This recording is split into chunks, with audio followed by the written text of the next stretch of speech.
Good morning, friends. Welcome to Coffee Talk. Welcome to today's Coffee Talk to just hang out with us today. We had a fantastic last week, and all I have to say is I'm tired. There was a lot. But there's a lot of different reasons that I'm tired, and not because of that. If in case you missed it, there was a really enjoyable performance by some of our students.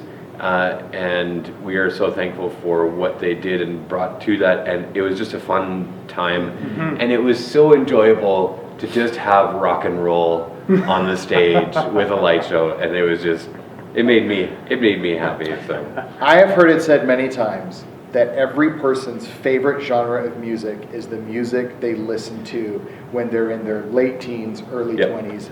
And so I feel like that might be 90% of why you enjoyed it so much. Absolutely it was. Yeah. The other, which only leaves 10% for your kids being in it, but it's really good. Yeah. It was a wonderful morning. One of the most enjoyable bits was teaching them things of the 90s. Right? How when they say, dude, score, or not, or whatever, or all those things are like, we quickly and easily leave them behind in our youth. That's fine. But then when it makes this resurgence, and you're like, oh, that does sound really old. You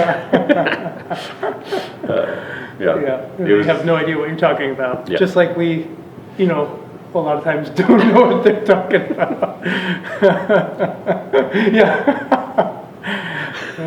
So we hope that you had a chance to view it, to enjoy it, to just take it in, and just really have a time to be inspired by a different way of telling the Christmas story. And so Chris, you led us through even just that continuation of this Searching For series, and you kind of led us to this passage in Matthew, where Jesus says this amazing phrase, come to me, all you who are weary and burdened, and I will give you rest, because my yoke is easy and my burden is light. And or four. And so what I was starting to think about as we were going through that was like how unbelievably timely that sense of like the need for rest. And I mean, we talked about it last week with the darkness as well too. Like the days are shorter. We just feel like, man, I just need to sleep more. It's like there's something happening in our bodies. I don't know if you guys feel that these days. It's called lots of chocolate, lots of sugar.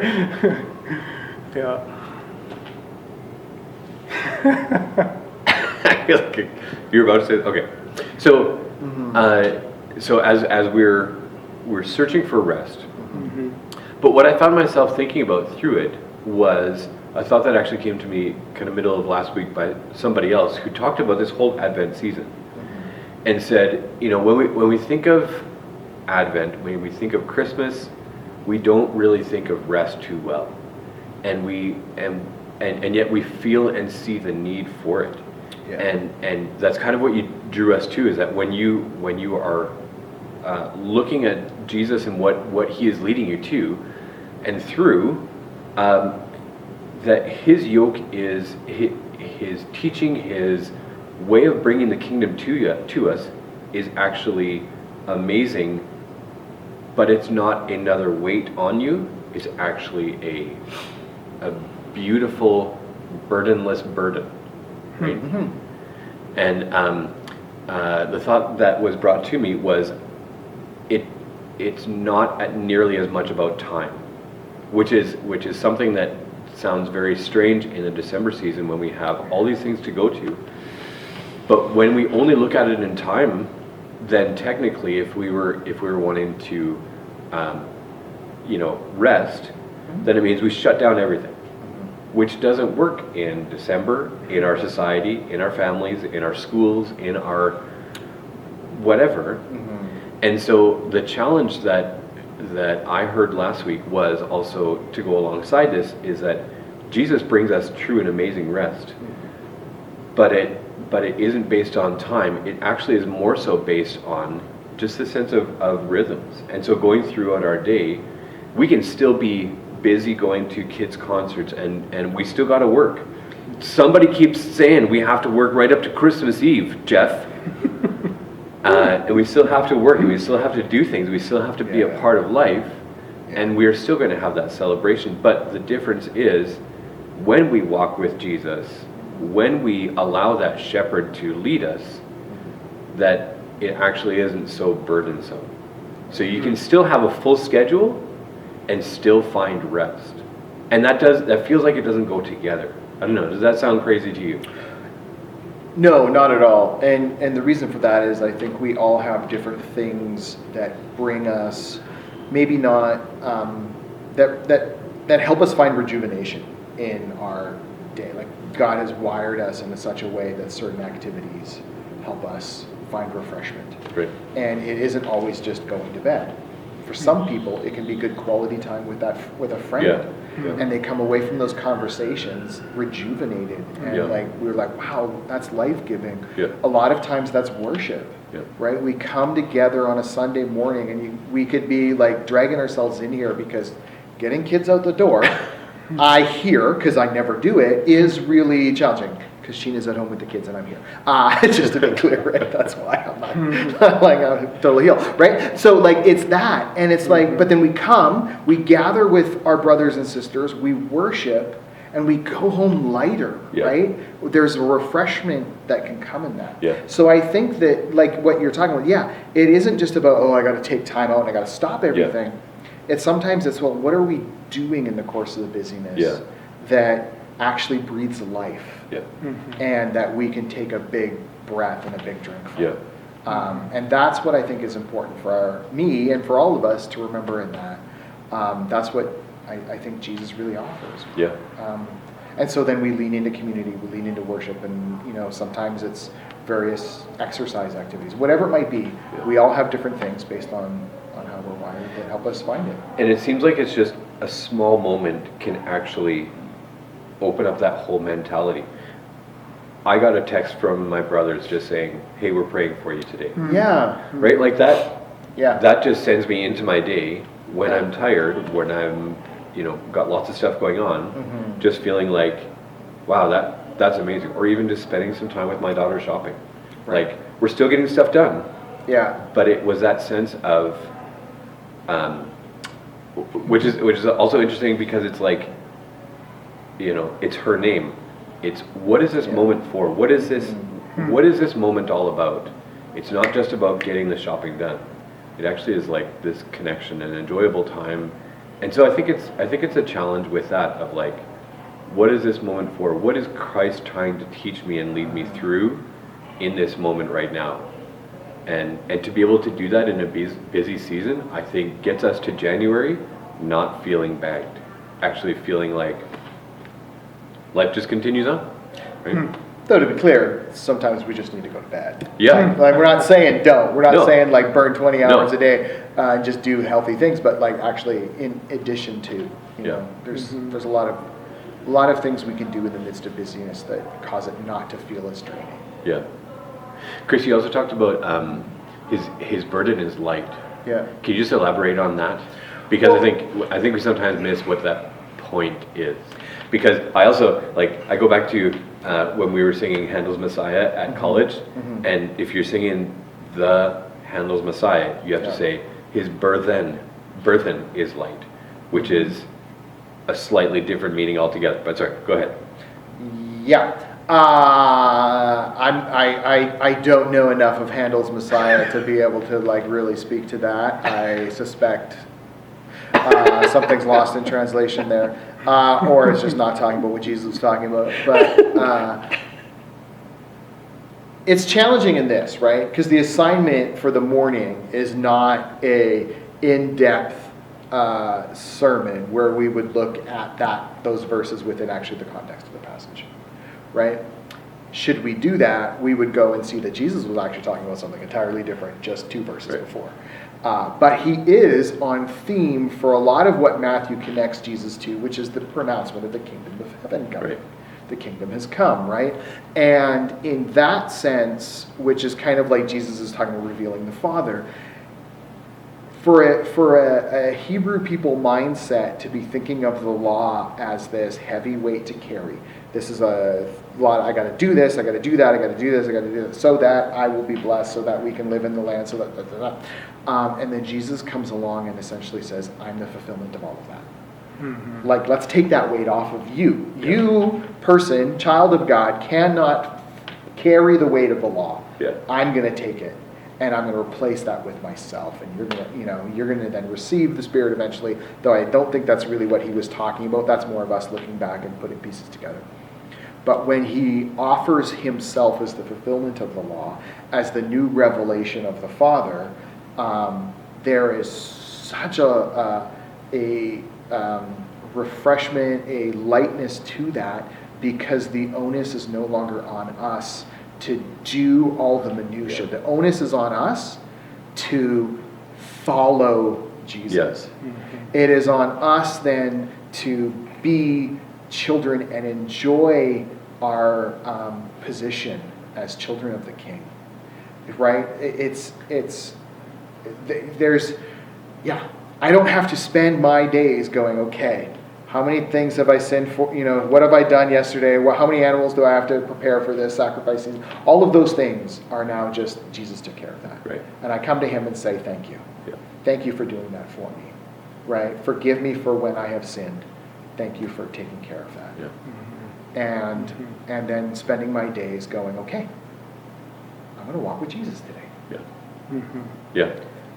It's now, walking in grace rather than burden. Absolutely. Now, he does come along and say, take up your cross. And so, but even that, we can, I know that off camera is the big heavy cross, and Jeff and I carry that this week. It's not light. And so for me, that is more of a mark of don't take this for granted. Yeah. Right? Note that right size who we are with Jesus. Yeah. And not take it lightly. Because it cost a lot. Yeah. Mm-hmm. But he pays that, and we get to enjoy it. Mm-hmm. Jeff, any thoughts? As you were talking about the first section, you were talking about how the activities in our day refresh us. I was thinking more like, oh, that's really interesting. I was thinking more in this, what you just said now about the burden. And my kind of illustration is when I'm in charge of something, I'm like, okay, I got to make sure this, I got to make sure that, I got to make sure that, I got to make sure that, I got to make sure that, I got to make sure that, I got to make sure, and everybody, is everybody okay? When that's released, I'm like, burdenless, right? Mm-hmm. And I think that's what, you were saying, and that's, or at least that's the illustration of what came to mind, of what I thought you were saying in the second part, like Jesus has done it, Jesus is in control of my kids' future, not me. Jesus, like I have a job to do within that, but I don't have to carry that weight, that burden, that worry, that I tend to if I think this is all dependent on me. So that's just what I was thinking about, his burden being light. Yeah. Mm-hmm. Yeah.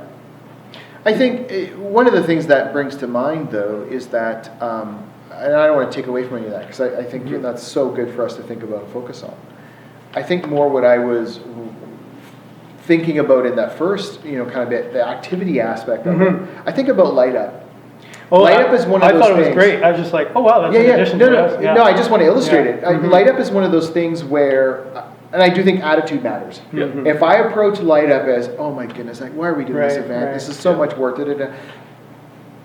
But when in the midst of that, I focus on the fact that, man, the joy on a child's face that just says, I get to keep this for free, and they take their lantern, and which is home with them, and I hope that there's even if we had 100 little lights and kids, when it was like with that's awesome. The joy in a person's face that they just get to have this simple little thing. Yeah. That's beautiful. We get to talk about just with members of our community and just get to be there as a light. There's so many refreshing things in the midst of that. Yeah. Even just setting up, chatting with the city representative who organizes it about that, connecting with other booths and organizations in our community who now are our neighbors for the night, and we're there's so many things in that, and I go, man, that was so good, that was life-giving. And then the fact that we get to do the work with other members of our church who are there just joyfully serving our neighbors, that is life-giving. Yeah. And I come away and I might be tired, but in the midst of it all, there was so much refreshment just because we get to have these moments. Yeah. And so I do think attitude plays in. And if I come to it grumpy and I come to it thinking, questioning everything, I'm probably going to miss those. And that's partly what I mean. In the midst of busyness, we can still find activity that breathes life. Yeah, as you were saying that, it really comes down to a different way of thinking about things. Yeah. And that, my mind goes to Romans 12, right? Yeah. Renewing your mind. I like, how you said that, like, okay, I'm thinking about this, but what about this, and what about this, and those, and I think that's what gratitude does for us, when we talk about, gratitude mindset, like, it changes how we think, like, oh, I have to thank you, Lord, that I get to, Which is a very necessary, mentality as we kind of make our way through this season. And even I know it's such a small thing, but even just getting dark out and all of that, that sense of mentality saying the world is not half dark, but the glass is not half empty. It's full of what Christ has done, and if we would just receive it and walk with Him in that, we shine bright to the world around us, and that's really the joy of Christmas for us. And so, and with opportunity mindset, we can even go, hey, there's room to add. Yeah. Right? Yeah. And we can just go, oh, it's half empty, or we can go, oh, it's half full, or we can go, oh, look at that. We could add something here. Yeah. We could, That actually would make it. And then we go, ooh, there's room for more. Yeah. And then that even gets exciting. Which is kind of like taking that light up thing and saying, okay, there's something amazing here. Is there more that we can do or add that doesn't lay us out flat, but actually just is focused? Kind of like we are in here this week because there's actually a lot of stuff happening around our building. Yeah. We continually have our daycare down there, and they're doing wonderful, and they have cute little Christmas decorations up, and it's so cute, and they come in their toques and jackets and booties, and it's so cute.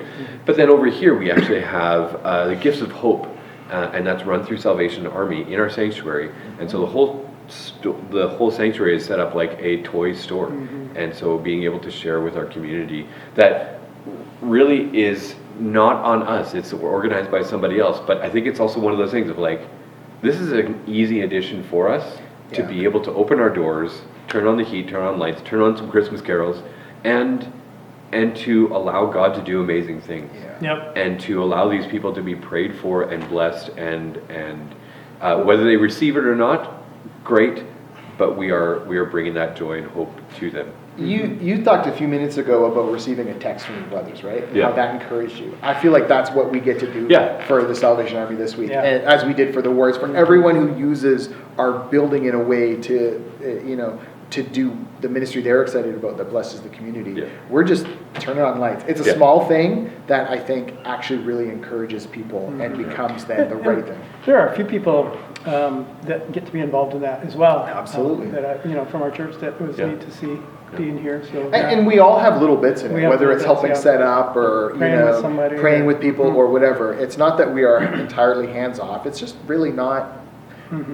It's not a big piece, and we don't want to overstate it. So we are thankful to them and to the Warriors who came and used our facility and made some food hampers, and so we're thankful for them. And there's other stuff going on. It's very Christmas. Why it's so beautiful in here, and so we're gonna leave it up so that on Monday. Yeah. Monday! I'm mentally there already. Monday night is our youth banquet, Christmas edition. So we're going to be in here. We're going to be all Christmas decked out. It starts at 5:30, so we'd be very sad if one of our youth showed up at 6:30 at the normal time and have like missed dinner. Yeah, you don't want to miss Piece of dinner. turkey for you. You know what? There might not actually be turkey, but Clean up the definitely. table scraps. We are doing a poutine bar. Oh, And right. so it is going to be yeah. exciting and Yeah. fun and high calorie and super salty and all of Then those you go things for that people 6 my mile age run? should not be doing. But it somehow is fine for teenagers. Yeah. But anyways, we're very excited about that. We're going to be in here. We're going to have a gift exchange as we always do. So if you have someone in our youth in your home, we'd love for them to come out at 5:30. Bring a small wrapped gift and be here. And it is $8 to cover the cost of the food, but we're looking forward to an awesome night. It's going to be real fun. Wow. That that's sounds great. like classy Christmas. Yeah, yeah. Super classy with gravy all over it. Sounds Just the way we really, like yeah. Christmas. Sounds like what Okay. the doctor ordered. So that's this coming Monday, and then about a week and a half later, Yeah, it's Christmas Eve. Like coming up so quick. we're there. And yeah, right. I bought cream yesterday, and the best before date is Christmas Day. Oh, I'm like, okay. oh, we must be getting close. So Christmas Eve is our Christmas candlelight service at 6:30. It's a beautiful time where we come and we sing some carols and we hear a message and just celebrate the birth of Jesus. What Christmas is all about. That God became human to make a way, to be the way for us. And so that's Christmas Eve at 6:30. Goes about an hour and 15, and it'll be great. So, yeah. And so that kind of wraps it up for this weekend. So thanks for hanging out with us. Thanks for continuing to search for and find Christ in this season. And blessings on you. Have a wonderful week.